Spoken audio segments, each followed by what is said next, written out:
Hello and welcome to the Humans Invent Cycling Podcast. I'm Richard Moore. I'm with Lionel Burney. Hello, Richard. And Daniel Freeb. Hi, Richard.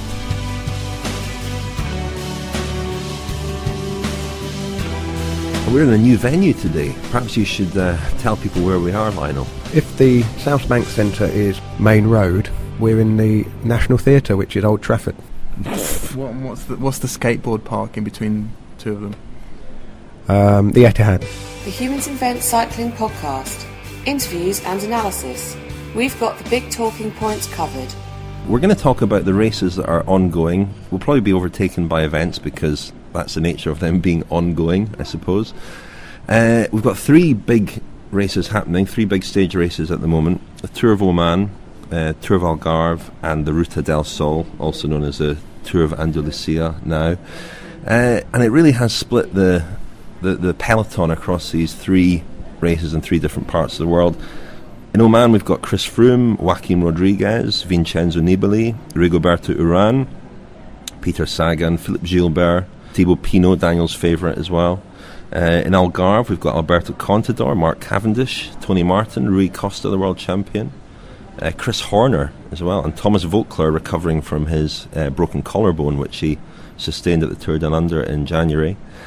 And then in Andalucia, for the Ruta del Sol, we've got Bradley Wiggins, Alejandro Valverde, Richie Porte, Bog Mollema, and Marcel Kittel, among others. So it's a very even kind of split. Probably the weakest field, perhaps Algarve, arguably, but Oman certainly very strong, and a strong contingent in Andalucia as well.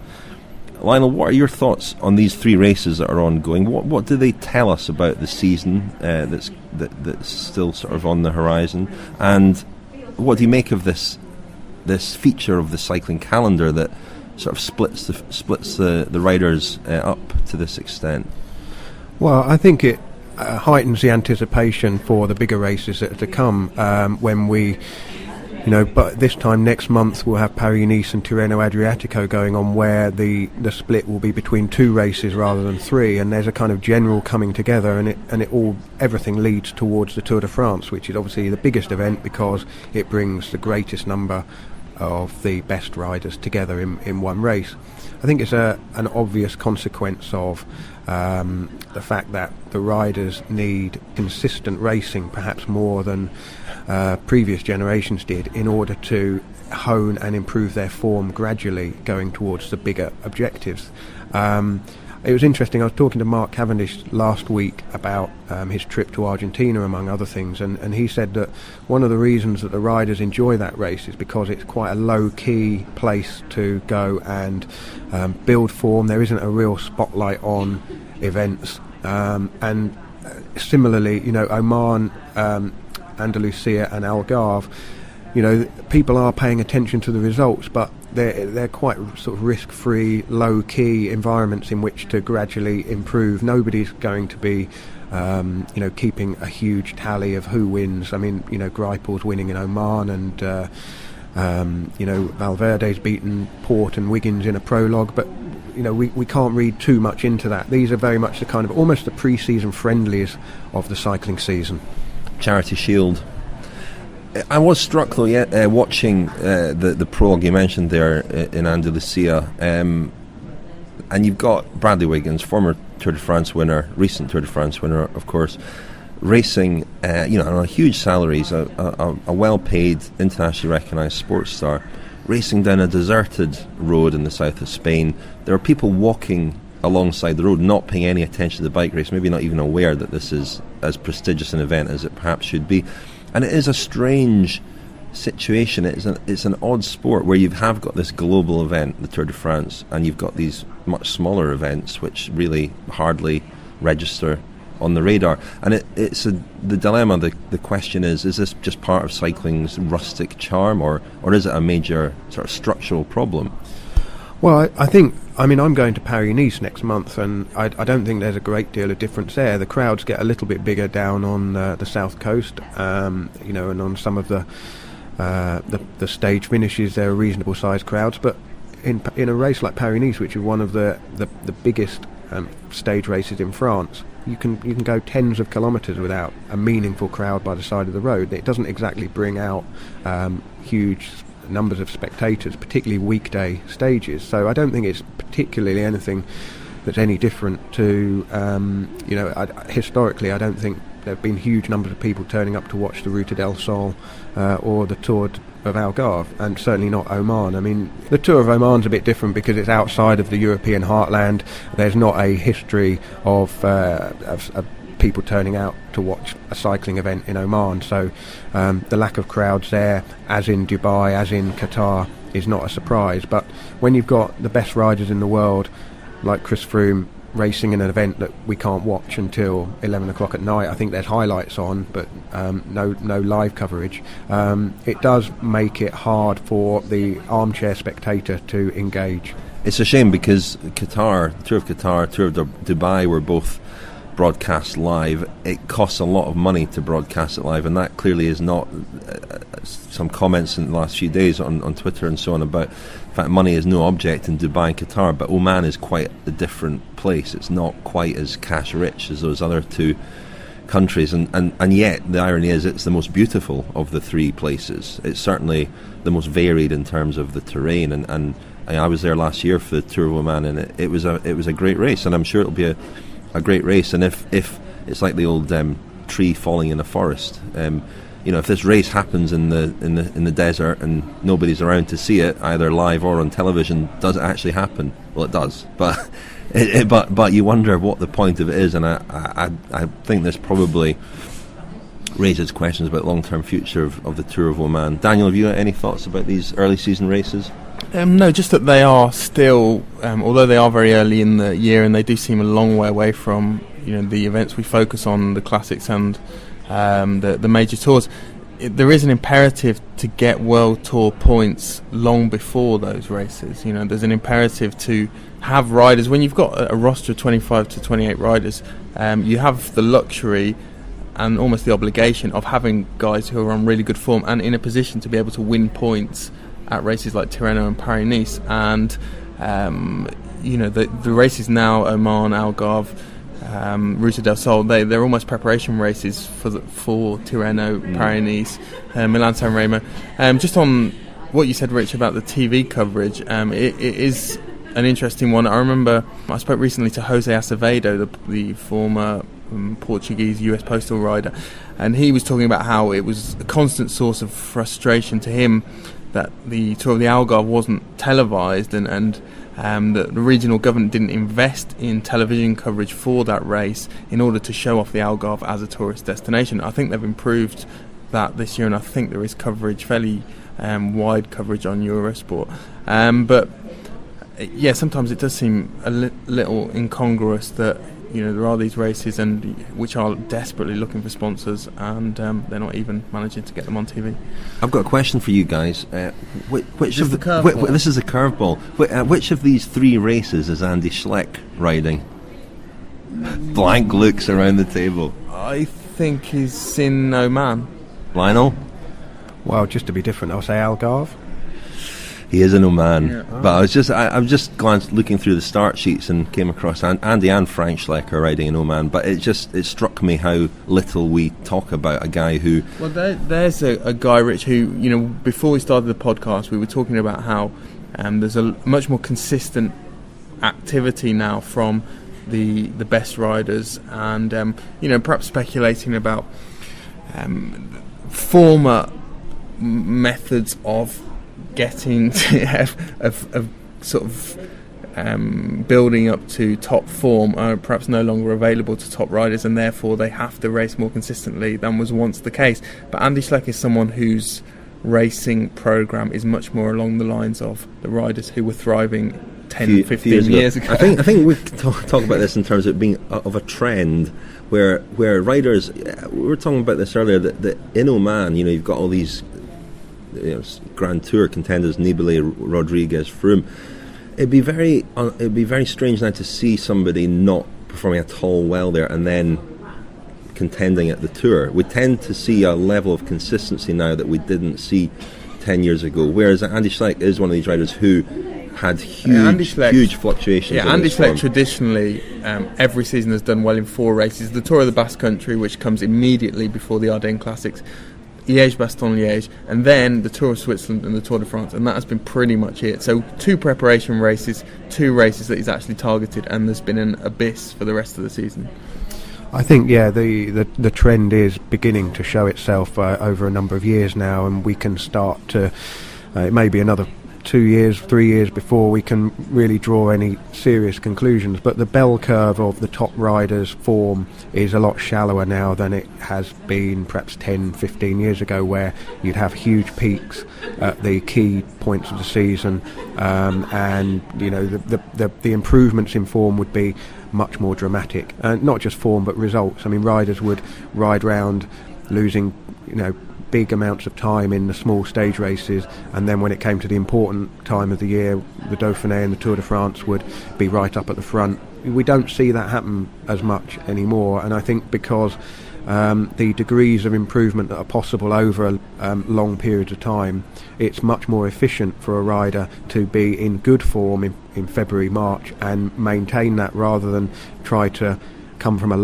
lower base in the spring to a higher peak in the summer. And I think last year I remember I wrote for the newspaper that Chris Froome had won the Tour of Oman, and that would make him automatically one of the favourites for the Tour de France, and I got a bit of flack for that because people thought, well, this is a nothing race at a very early point of the season, it's too early to be that good, and questionable how good he is anyway. But actually I think we'll see that more over the next few seasons. Brilliant, I told you so there from Lionel. I told you so. I think from a physiological point of view as well, you always used to get riders talking about how there's an Italian expression, a tirata di collo, which is like a race or a day on the bike where you really go into the red, and if you're close to the point where you're really going to come into form, then these days were almost very dangerous because they would take you into form too early, and then you'd have your 6-week form peak, and then there was nowhere to go from that. Whereas I think now, with all the physiologists employed at teams, they know better how to manage that, and they can bring a rider back. If a rider is getting too close to his best form, they can kind of bring him back a bit to then sort of surge again before a major tour, which I don't think they used to know how to do. Yeah, one of the other things about form and the Grand Tours is that it's something that Tim Kerrison was talking about last year, I think to you, Richard, about the effects of sort of detraining. Tim Kerrison's Team Sky's coach, the effects of detraining in the first week of a Grand Tour. Was that, he was talking to you about that, was he, Rich?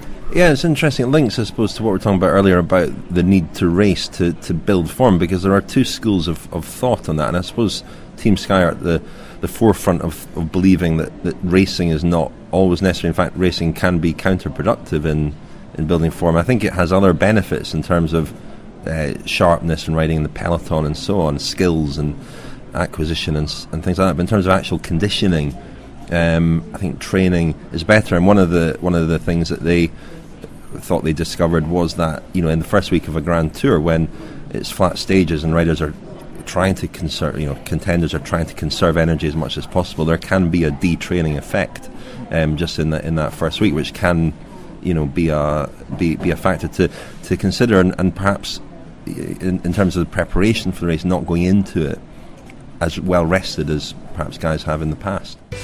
This is the Humans Invent Cycling podcast with Richard Moore, Lionel Burney and Daniel Freed. We want to tell you about an event that we're holding in a couple of weeks on March the 5th in South London at Cadence Performance. Lionel, can you tell us a little bit more about that event? Daniel and I and Sean Kelly had an event there before Christmas, which was very good, and they've asked us if we want to go back as a combination of the Cycling Anthology and the Humans Invent podcast. So the three of us, Richard, Daniel and I, will be there along with Ellis Bacon.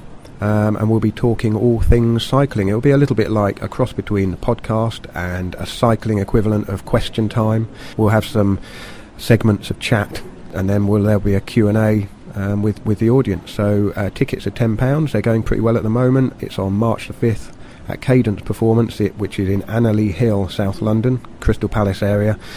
And the website to get more information, cadenceperformance.com. It'll be a good event. I'll be David Dumbleby, Lionel will be David Starkey, and Daniel will be Russell Brand. Let's talk about Mark Cavendish briefly before we go into talking about the Lamprey team. Daniel's got some interesting information on them. But Lionel, you were speaking to Mark Cavendish last week. Now, he is racing in the Algarve at the moment, and we're inevitably, if we point out the fact that he's not won a race yet this season, he will win a stage of that race before. We'll probably get an irate phone call. Before this podcast is broadcast. So we don't want to read too much into the fact that he is having a relatively slow start to the season, certainly compared to his sprint rivals. Kittel and Andrei Greipel have both won multiple races already this year, and Sasha Modolo, who we'll talk about in a moment, has also been prolific. But Lionel, what was Cavendish? What was his own verdict on his season so far? Well, I think his own verdict is that it hasn't really started yet. Inevitably, as one of the quickest men in the world, previously the undisputed fastest sprinter in the world, the spotlight is always on him. And I think, as I mentioned in the previous part, one of the reasons he enjoyed going to San Luis in Argentina was because he was able to get a bit of racing into his legs, do a bit of lead-out work for teammates rather than sprint for himself. And Algarve is the next kind of step on that gradual building process, which will take him through the spring. And the main objective is the Tour de France. And I think he gets a bit frustrated with people keeping a tally of how many wins Greipel's got, how many wins Kittel has got, which is ironic, I suppose, for a man who I've often said he gives the impression that he keeps score in his head on a sort of giant chalkboard of wins and losses. And one of the hardest things for a sprinter is, and he'll say himself, is that if he's finished second, then he might as well finish 22nd. It's all about victory for him, and I think the stage he's at in his career now, it's all about victory in the biggest races. Whether or not he wins a stage in Tour of Algarve or even sort of Tirreno Adriatico, unless it's the top races, it's very difficult for him to summon up, I suppose, the motivation to put absolutely everything on the line for the races that he's been to before and that he's won at before. And again, looking at the progression of his career against, say, Kittel, who's coming up, a few years younger than him. Kittel is kind of at the stage that Cavendish was at maybe 2-3 years ago, where these wins do really matter to him, whereas to Cavendish they probably don't as much. And he has had slow starts to the season before, most notably in 2010 when he had dental problems over the winter. And he's a slow starter sometimes in Grand Tours as well, where it takes him a few days to find his feet. Daniel, you know Mark very well. What's your verdict on him at this stage of the year? Well, I think it is a fact, and he wouldn't even dispute that he probably does struggle with his weight more in the winter than other riders of his ilk. And that it doesn't pose as much of a problem as it would for a climber, but it is a factor. I think there are teething problems still, well, not so much problems, but just things that need to be worked out in the lead-out train with Renshaw and Pataki. The second to last man is the role that Pataki's playing. It's a role that he has never played before, and for all Cavendish's protestations that he's going to be fantastic there, it is a bit like moving a centre forward to centre midfield or left back. I mean, it's a completely different position. Also, Rich, and it'd be interesting to hear your thoughts on this. I mean, the sprint finish as an entity, if you look at it over the course of cycling history, it has changed and it has evolved and it has undergone some big shifts in just the way sprint finishes are conducted. I think certainly watching Kittel last year, I think the lead out is changing in the sense that I think we're seeing much more action and much more aggressive action concentrated in the last 2 kilometres, 1.5 kilometres, and I think this model that Cavendish had benefited from, certainly at HTC, of a team that really takes control from 10 kilometres out, and it is just a very sort of regimented, very smooth kind of formation where guys will peel off at predetermined points. I think that might be slightly unrealistic now, and it's certainly not something that Kittel has done, and that's not where his success has come from. His success has been from very kind of blunt, aggressive lead-outs in the last sort of 1.5 kilometres. His team often really doesn't enter the fray until 2 kilometres from the end. It's fascinating, Cavendish's pomp. I suppose we might look back on his years with HTC Columbia as his real peak years, and he was so untouchable there that other teams didn't even bother trying. I mean, they looked silly when they tried to muscle in on what was the point in setting up a beautifully slick train if ultimately their man was going to be scorched in the finish by Cavendish. I always remember that there was a stage of the Tour in particular, maybe 2009, when Milram tried to get involved for Chilek. Was it 2009? Maybe Pataki, but there was a point where Milram had Chilek, I think. Yeah. They tried to get involved in the train, and they just looked silly. I remember also, Garmin in 2009 on the Champs-Élysées tried to take on HCC. It's one of these things where if you get it right, it looks fantastic, and if you get it wrong, you just end up with egg on your face. And I think now there are so many good sprinters as well that it's unrealistic for one team to be as dominant as HCC were. Yeah, I mean, we talk quite a lot about sprinting and kind of the art of sprinting for something that I'm doing a bit later in the year, and we'll probably play some of that interview in a future podcast. But what came across was Cavendish saying that when he was ruling the world, there was nobody who could touch him. He did have a lot of respect for the Garmin train. He said they were a really good train, but that Tyler Farrar just couldn't finish it off. He wasn't quick enough to challenge, and that he was actually quite easy to pick off. And now, looking at the teams that are rivaling Omega Pharma now, Cavendish really likes what Argos, now Giant Shimano, are doing, because they play to their strength. He didn't have too many kind words to say about Lotto Belisol, because he feels that they piggyback onto Omega Pharma, sit behind them and wait and take advantage of the work that Omega Pharma are doing. That's their prerogative, though, isn't it? Absolutely, it is. But he said that he pinpointed one stage in the Tour last year. I'm not sure which one it was. It wasn't one that Cavendish won, but it was one where, just to mix it up a bit, they didn't take the reins where they normally would, and it completely flummoxed Lotto, and they basically were completely lost, and it took them a long time to then get organised later on.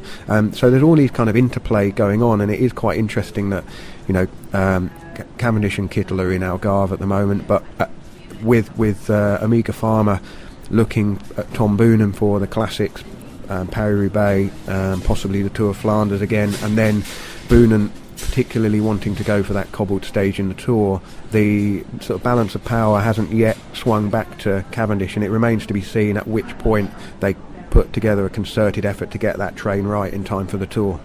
I think it's just the wins will be more evenly distributed than in the past. I suspect that on his day, all things being equal, Cavendish is probably still the quickest guy, but I don't think we'll see him winning 5 or 6 stages at the Tour again.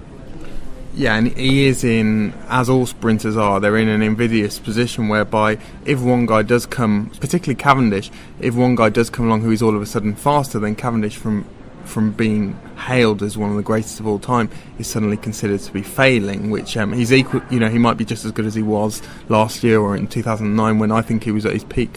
But just to go back to what I said about the sprints in general changing, the analogy I used in a piece last year was, it looks to me now, or the successful sprint trains look a lot more like a team sprint on the track than a team pursuit, which is what they used to look like. You're listening to the Humans Invent Cycling podcast, powered by Sharp. We want to say as well that you can subscribe to this podcast on iTunes. For convenience sake, please subscribe on iTunes to the Humans Invent Cycling podcast. So let's crack on with today's packed programme. Shall we segue from Cavendish to Modolo, who's a sort of coming sprinter this year? He's moved to Lampre. At the time of speaking, he's won 4 races already this year, looking very good. I think he led in a 1-2 yesterday in Algarve with Rui Costa second. So, he's part of a resurgent Lampre team, which have been a bit of a laughingstock the last couple of years. They've signed Rui Costa on a 1-year contract. They've got Chris Horner as well. Daniel, what they are, I suppose, Italy's kind of flagship team in a way now as well. Yeah, I mean, they've, without detracting too much from what they've done, they've definitely benefited from a massive shrinkage of the Italian peloton, and now they have the pick. I mean, there are 2 teams really, Cannondale and Lampre, but they have the pick of all of the top Italian talent, especially the young riders coming through. What sort of has always mystified me about Modolo, and this goes for other riders in Italian cycling, is that he was considered to be a decent amateur, but he turned pro and spent 4 years in a professional division team, which was Colnago, and then which became Bardiani last year, and you kind of wonder, in an Italian peloton that is desperately short of talent, how someone like him was able to slip through the net. And it goes for other riders as well. You think about someone like Pozzovivo, who for the majority of his career was at the same team, Colnago Bardiani, and it makes me quite surprised to see how successful Modulo has become. Any other thoughts about Lamprey? They've got Horner as well. They've got, I think, having had a sort of embarrassing kit for several years, I even think their kit is quite stylish this year. I like the darker colours. They're looking pretty stylish. Well, the shadow of the Mantova doping investigation is still very much looms over that team, but they've made the umpteenth managerial reshuffle this year. The South African Brent Copeland has come back. He's been at the team before in the past. He went away for a year. He's at MTM Quebec. He also worked with Ben Spies, the MotoGP rider. He was his personal trainer for I think a year. And Brent's come back in, and the management in that team has never, without being too derogatory about anyone, has never struck me as being particularly charismatic or certainly not very authoritarian. And I think sometimes they've suffered from that, particularly certain riders like Damiano Cunego has perhaps wielded too much power. Who's still there? Who's still there, has wielded too much power in the team, and not enough power has really been, or not enough sort of authority has been coming from the management. But Brent Copeland's come in, and they have got some good riders now. Horner has come in, Rui Costa, Cunego's still there, and they've got Niemiec for the Giro. Pozzato as well, and they've also got some very good young riders. There's a young rider called Luca Wackerman who's very good. There's a new Italian sprinter called Bonifacio who's also quite promising. So I can see them having a good season. They've got talent in a lot of different areas. I like the kit. Pink and blue, it stands out. You can see it amid all the black and white. I've got no problem with Lamprey's resurgence as a kind of a glamorous. They were the sort of team that really attracted me when I first started watching cycling. But completely continental, completely devoid of any kind of Anglophone influence, really. Although it's interesting you mentioned they've got a South African manager now. But just looking ahead at Milan San Remo with Modulo. Having had such a good start to the season, is he likely to be in the mix for as one of the favourites for the race? Well, Modulo, he first came to prominence, really. I said he wasn't a particularly sort of trumpeted amateur, but in his neo-pro season he was fourth in Milan-San Remo, and everyone suddenly thought there was a fantastic new star on the horizon. He hasn't really lived up to that billing since then, but he's certainly, I wouldn't call him a pure sprinter. He's a very fast finisher in hard, long races. He won the test event, not that it was particularly long, but the test event for the London Olympics. And he's certainly talking up his own chances in San Remo, with or without the new climb, the Pompeiano, which was due to come between the Cipressa and the Poggio.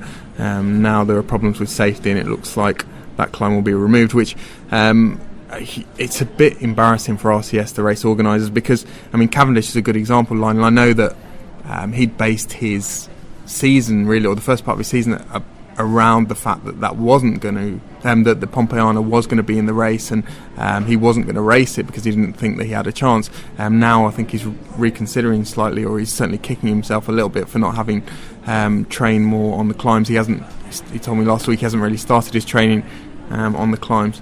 So they really need to sort that out, not soon but now.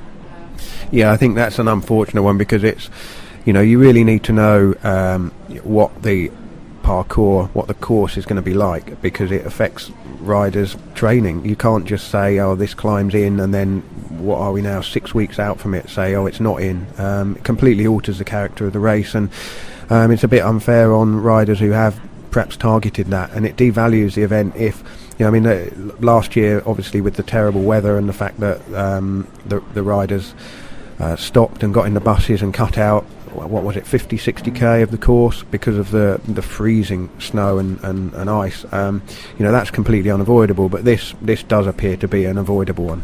Yeah, this is a suggestion that I'm sure RCS are not considering, but it would be almost fairer if the Pompeiano does go to I think they could probably move the start 10 kilometres down the road and do 2 laps of the Cipressa. The Cipressa, you can quite easily come down, then go round the other side, and it's probably a 15-20 kilometre detour to do it twice. But that at least would be more faithful to the race that they thought they were putting on.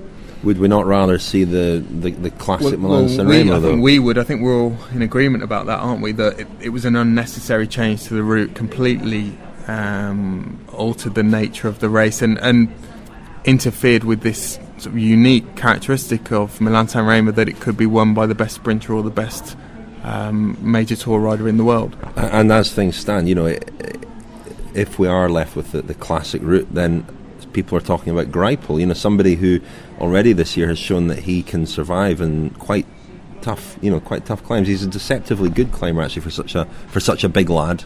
Yeah, I remember, was it the stage to Cap d'Agde in the Tour where everyone predicted that Cavendish wouldn't get over the climb, and they were right, and we drove over it, didn't we, Rich? And I mean, it was short, it was steep, it was a very Milan-San Remo-esque sort of climb, and I was surprised that Greipel got over that, given he's a big unit, but he can still sprint after some significant climbs. So yeah, you'd have to count him into the one of the possibles for Milan-San Remo. But of course, it's all about positioning on the Poggio, isn't it? It's if you're in a bad position going into the Poggio, it takes a lot out of you to get into a good position going over the top. I think one name I'd add into the mix, Rich, you'll probably roll your eyes at this, but Arnaud Démare, young Frenchman, of course, from the France de Jeux team, already been successful so far this year, won a stage in Qatar, and I certainly think he's got the profile of a future Milan-San Remo winner, whether it's this year or in the future. He rode last year and got round, I think he was 129th, just off the top of my head. That is podcast doping. Amazing knowledge. But he hasn't got a lot of experience of the race, but certainly very fast finisher, can get over the climbs, and I would put him down as a rider to watch this year. Hey, if we've learned one thing this segment of the podcast, it's that the Lamprey kit is a bit darker, perhaps because of the shadow cast by the Mantova investigation. Oh, very, very good. The Cycling Podcast with humansinvent.com. Innovation, craftsmanship and design. Let's talk about the Cycling Independent Reform Commission, CIRC, which it seems to be known as, which the terms of reference were established and publicised a couple of weeks ago by the UCI. This is the investigation into cycling's past, into the doping scandals over the past 15 or so years. The time frame for it has been set at 1998 to 2013, although they have said that could be expanded, that time frame, back the way, obviously. It starts with Festina in 98, and that seems convenient, if nothing else, although I think we would all agree that the doping issues that did culminate in 98, the roots are some way before then. I'd like to quote Steve Maxwell, who's written quite extensively about this, both for The Outer Line and Velo News. In taking all the terms of reference together, he identified 4 problems: the lack of power to compel participation, limited authority to grant leniency or enforce sanctions, a subordinate position relative to national laws, and an insufficient historical time frame of review. And I think I certainly agree with all those 4 points. One of the big problems is the lack of power. They cannot force people to come and testify. What they've done is that they've asked individuals to come forward and provide evidence. There was an email provided for people to get in touch, which seemed slightly amateurish. And you wonder who's going to drop an email to the Commission and volunteer to go and fess up. Can I add a 5th problem with that? A 5th problem. What is the point? Well, that's probably a larger point. It's also costing a lot of money. There are figures being bandied about of about 3 million but euros. What do they hope to achieve? They hope to be able to, I suppose, paint a fuller, more accurate picture of exactly what led to the doping scandals, the Armstrong cases, and so on. I mean, I don't know about you guys, how you feel, but is there anything really, in terms of sort of the overall narrative, the overall pattern, that we don't really know or understand? I'm not sure there is. I think in terms of justice, I think certain people should be perhaps brought to book who were active in the UCI, but in terms of establishing justice for people who competed in that era and perhaps didn't take drugs, for instance, I don't really sense any great clamour for that. Do you? I don't see the point. I mean, the USADA investigation, which obviously ended up with Lance Armstrong getting a lifetime ban. That was an investigation that had teeth, thanks to the fact that a federal investigation had been held just before USADA took on the case, and there was a unique set of circumstances that allowed them to get to the truth of what had gone on. This is very, very different. I think the most interesting thing that can come out of the commission is almost the investigation into the UCI. We know that when Brian Cookson was appointed president, that computers and files were seized from UCI headquarters, and I think a proper investigation into exactly what the UCI's role was in the last 15-20 years, and I would go back to 1991 probably, and when Hein Verbruggen took over as president, really investigate the look at the paper trail and what went on in terms of what the UCI knew, what they were told about doping at the time. But in that case, I think it should be framed as that. It should be a UCI investigation into itself. Yeah. And rather than pulling in the sport as a whole and providing scope and latitude for every confession, every interaction with this commission to then attract media coverage, which will detract from the coverage of what's going on in the sport currently. Young riders who had absolutely nothing to do with this period, and it will reflect poorly on the image of the sport that they're now active in. I mean, that is my main problem with it. And the analogy I've used all along is it's just like picking a scab. That the scab will not heal. I feel that in the last 6 months since Lance Armstrong and that investigation has slipped slightly from the public eye, I feel that a healing process has started, that people have begun to move on and make peace with what happened in that period and start to feel less resentful of that. Yeah, I think the biggest obstacle here is the fact that the Commission's looking back to 1998 and the Festina Tour de France, when all those drugs were found in the Festina team car. It's ludicrous, because we know doping didn't start in 1998. We know that it historically went all the way back to the start 1903, the start of the tour, and the history of doping is not a dotted line. It is a solid line, and one of the things about the riders from any era, whether it's the 50s, 60s, 70s, 80s, we can't.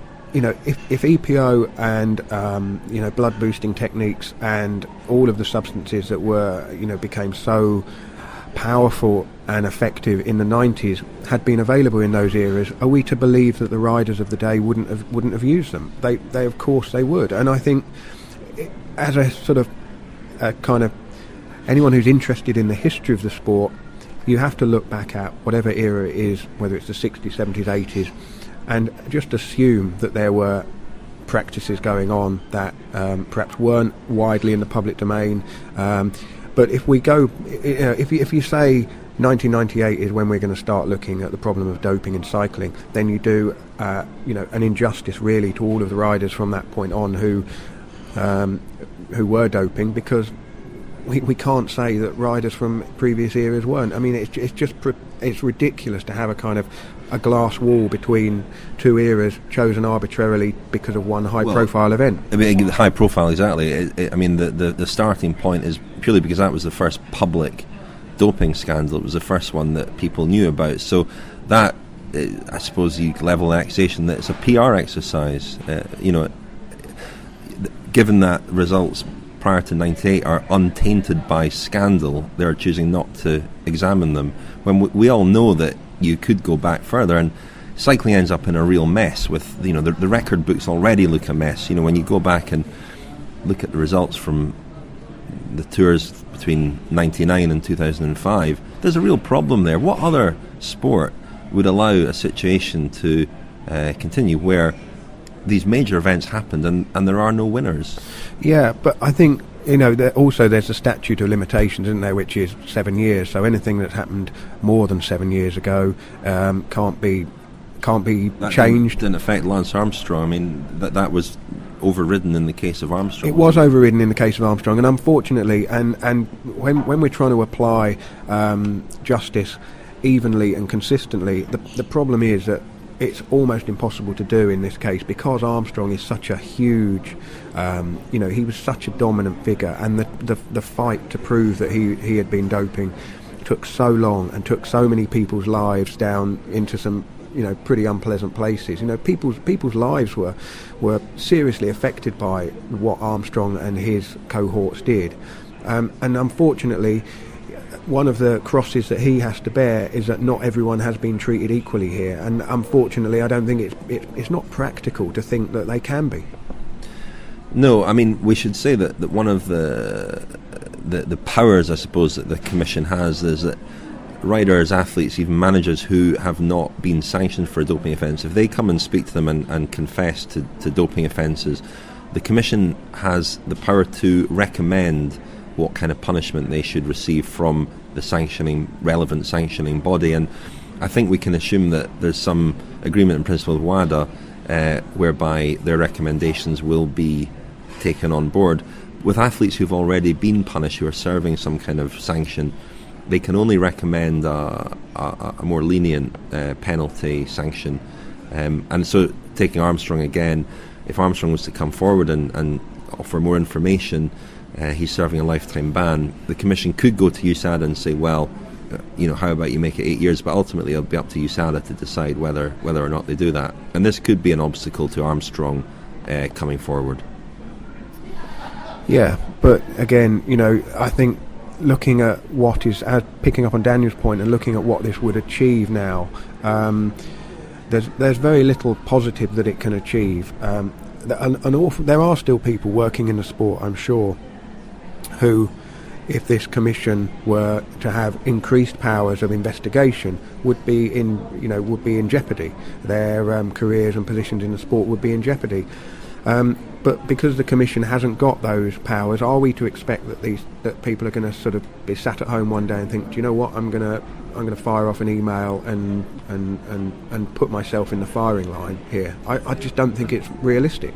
Just from a very practical point of view, a very pragmatic point of view, I'm sure that this will develop into the kind of tit for tat played out in the media that we've seen for the last 10-15 years. If you imagine that the Commission publishes its findings, there will be people who haven't come forward who will then contest what has been said, will contest arguments, and unfortunately, from a practical point of view, we work in the media, we know that our attention is automatically drawn to that kind of thing, and there are only so many hours in the day. If a huge story is developing from the Commission, we're more likely perhaps to report on that, probably wrongly, than we are to report on the 23-year-old guy who's just won a race in Oman, which is a shame, and I just don't think it's necessary.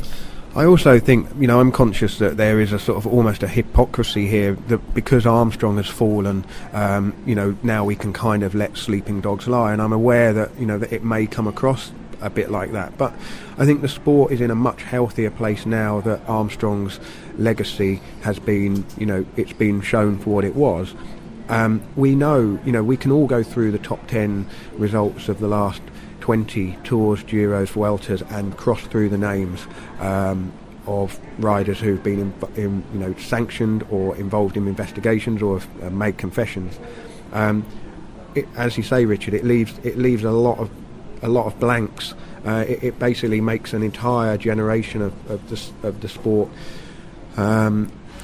almost not worthy of reflection on. I think that's one of the things we found when discussing Pantani's legacy in the last podcast.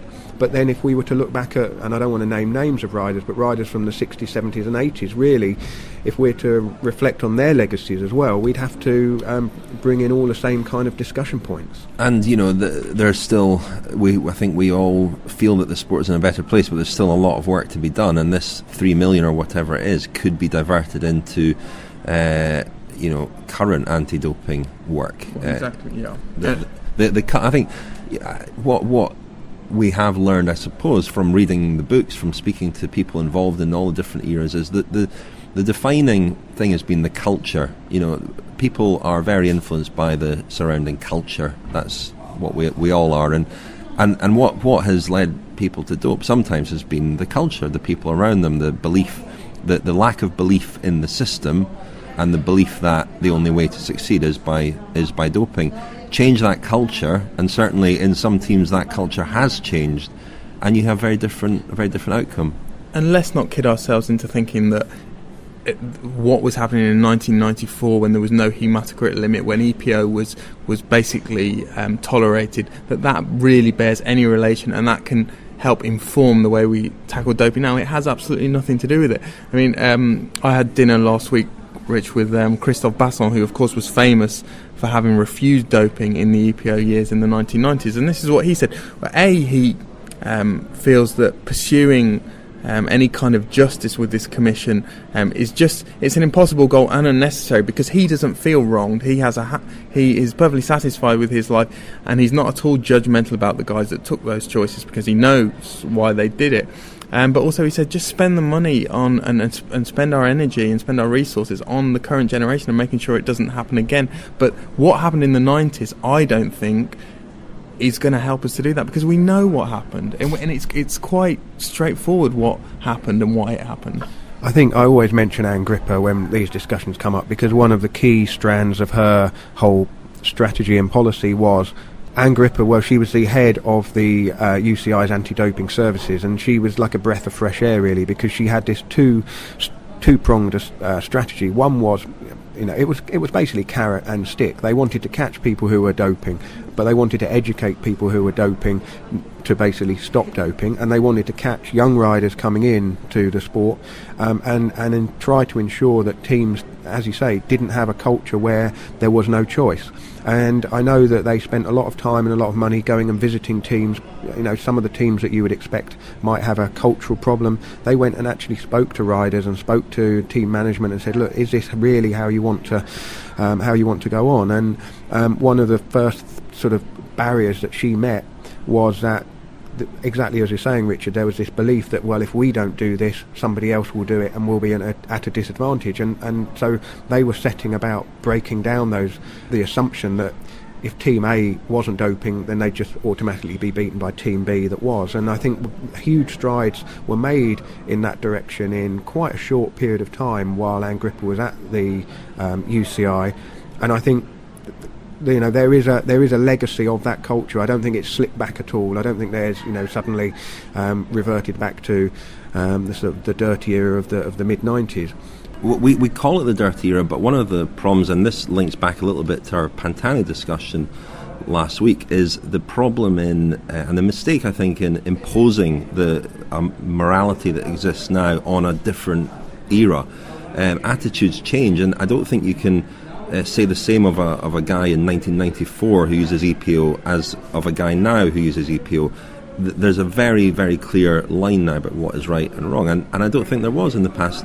Doping was barely on the agenda, and it's a bit like two-footed tackle in football. You watch footage from the 70s now, you watch some of the treatment meted out to silky wingers and so on, and you think that's outrageous, but it was within the rules at the time, and for better or worse, rightly or wrongly, riders did believe that they were playing within the rules at the time. The rules were not anywhere near as clear as they are now, and the morality wasn't the anti-doping morality barely existed at the time. Yeah, I mean, somebody picked me up on Twitter this week when I was talking about our Pantani special podcast and trying to sort of explain that we were putting Pantani's career and life into some kind of context, and the difficulty of applying today's standards to his era.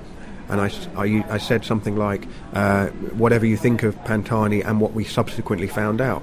And somebody said, subsequently found out? Did we not know that he was, doping in back in his heyday? And I had to think back and think 97 and 98 were my last two tours as a fan before I started working in the cycling media, and you're absolutely right, it wasn't on the agenda at all. I'd read the odd piece about the dangers of EPO in the peloton, but of course the journalists who were producing those pieces couldn't say these riders are using it or it's being ubiquitously used, so we kind of knew historically, we'd all heard the Michel Parmentier story from the '78 Tour, where he tried to cheat the dope test at Alpe d'Huez with basically a rubber bulb full of undoped urine, or Tom Simpson's death on the mountain in Mont Ventoux. We knew historically that the sport had a culture of doping, but that didn't translate to watching every performance and thinking that's a dope performance, which subsequently it did happen. 98 onwards, as Daniel made the point,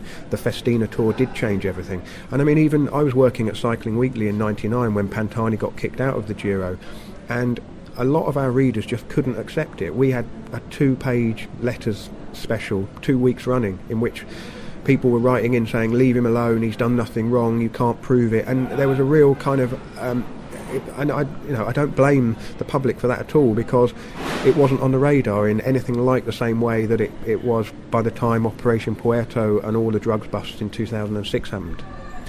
I've got an exclusive revelation about the Parmentier case in 1978 in my forthcoming book, Étape. It's coming out in June, courtesy of Freddie Martin, so watch out for that. Maybe we'll return to that at some point. Daniel, anything more to say, or shall we wrap it up for this week? So let's not do a heated debate. Well, we were going to do a heated debate on this topic, but I think had it, haven't we? Yeah, but I think we're kind of in agreement. Yeah, we are on it. I mean, we could pretend not to be. But that's what we've done in previous weeks. We've pretended, haven't we? Not to be. We've espoused views that we don't really. Yeah, maybe. Let's return to the heated debate next week. Okay. So let's wrap up for today. Thank you very much, Daniel. Okay, that means I don't, because usually the heated debate is the point in which I get in my clandestine Lionel Richie reference. Yeah, well, maybe you can shoehorn it in now with goodbye. Richard, no, it's too contrived. It's too clunky. We'll return to that next week. Lionel, thank you very much. Thank you, Richard. The Humans Invent Cycling Podcast. For more articles, go to humansinvent.com/cycling.